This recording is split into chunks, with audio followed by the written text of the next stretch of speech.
দক্ষিণ চব্বিশ পরগনার কুলপি এলাকায় পৌঁছে আক্রান্ত কর্মীদের সঙ্গে কথা বলেন দলের ফ্ল্যাক্স ফাইন্ডিং টিমের সদস্যরা।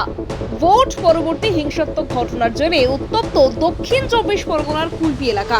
এই পরিস্থিতিতে তৃণমূল কংগ্রেসের পক্ষ থেকে সংগঠিত ফ্ল্যাক্স ফাইন্ডিং টিম শনিবার কুলপিতে পৌঁছায়। প্রতিনিধি দলের সদস্যরা এলাকায় গিয়ে তৃণমূল কর্মীদের সঙ্গে কথা বলেন এবং ভোটের পর কোনো ক্ষয়ক্ষতি বা হামলার ঘটনা ঘটেছে কিনা সে বিষয়ে বিস্তারিত তথ্য সংগ্রহ করেন। দলের তরফে জানানো হয়েছে, আক্রান্ত বা ক্ষতিগ্রস্ত কর্মীদের পাশে দাঁড়াতেই এই প্রতিনিধি দল এলাকায় এসেছে। এদিন স্থানীয় নেতৃত্ব কর্মীদের সঙ্গে বৈঠক করেন প্রতিনিধি দলের সদস্যরা।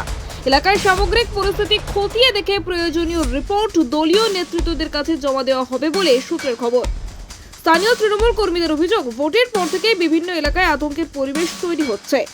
যদিও বিরোধীদের তরফে এই অভিযোগ অস্বীকার করা হয়েছে। ঘটনাকে কেন্দ্র করে এলাকায় রাজনৈতিক চাপানোত্তর অব্যাহত। দক্ষিণ চব্বিশ পরগনা থেকে গোপাল সিলের report, DN News Bangla.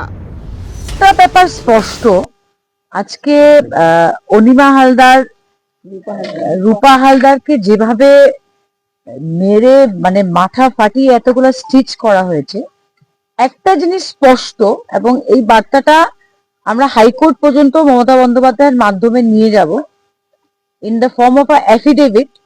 One thing is clear, যে যত আক্রমণ হয়েছে আমাদের তৃণমূলের ওয়ার্কারদের উপরে, প্রত্যেকের অ্যাটাকটা হয়েছে পুলিশের সাহায্যতে। মানে আগে পুলিশ আসছে, তারপরে অ্যাটাকটা হচ্ছে। নর্মালি কি হয়, আজকে আমার উপর যদি কোনো আক্রমণ হয়, আমি পুলিশকে ফোন করব বাঁচার জন্য। এখানে হলো যারা অ্যাটাক করছে মানে বিজেপি, ওরা পুলিশকে জানিয়ে করছে যে আমরা এই বাড়িতে যাচ্ছি, ওদেরকে মারতে আপনারা আসেন। তারপরে যখন আমাদের ওয়ার্কাররা, এটা আমাদের এখানে বিধায়ক আছেন, আমাদের সাংসদ আছেন, আমাদের ব্লক প্রেসিডেন্ট আছেন, ওরা বলছে যখন তৃণমূলের ওয়ার্কাররা সেলফ ডিফেন্স করতে চায়, হ্যাঁ, আজকে ওদের মারতে আসলে ওরাও তো ঘুরে একটা সেলফ ডিফেন্স পুট আপ করবে, তখন সেন্ট্রাল ফোর্স গিয়ে তৃণমূল ওয়ার্কারদের আটকে দিয়েছে। হ্যাঁ, যে তোমরা more than 3,000 আর এখনো আমরা গুনছি।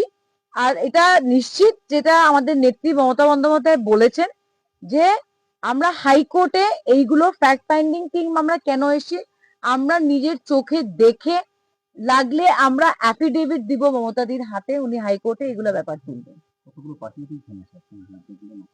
পার্টি অফিস মানে ভেঙেছে, এখন যদি সংখ্যাগুলো দিই, এটা আমাদের 4টা ফ্যাক্ট ফাইন্ডিং কমিটি আছে। আমরা যখন পুরো তদন্তটা শেষ করে রিপোর্টটা তৈরি করব, এক্স্যাক্টলি আমরা বলে দেব। কিন্তু এটা গণতন্ত্রতে হয় না যে একটা দল গিয়ে আরেকটা দলের পার্টি অফিস দখল করে নেয়। It is not done. Are finding committee আমাদের দলের পক্ষ থেকে যেখানে করা হয়েছে, 3জন সাংসদ আছেন, সুস্মিতা দেব আছেন, সাজদা আহমেদ আছেন এবং প্রসূন দা আছেন, 3জন আছেন, সঙ্গে আমি এসেছি। এই 4 জনের ফ্যাক্ট ফাইন্ডিং কমিটি আজকে সাউথ চব্বিশ পরগনায় ঘুরছি। এরকম আমাদের আরো 2টো ফ্যাক্ট ফাইন্ডিং কমিটি আজকে, একটা হুগলি গেছে, একটা পূর্ব মেদিনীপুর গেছে। আমরা দেখতে চাই যে মানুষের যেটা ঘটেছে, আমরা তো বারবার বলছি, একদিকে শ্রমিক বাবু বলছেন যে না কোনো কিচ্ছু করা হবে না, আমরা কাউকে কিছু করতে দেবো না, শুভেন্দুবাবু বলছেন যে না কোনো ভায়োলেশন হবে না, কালকেই বিধানসভায় বলেছেন।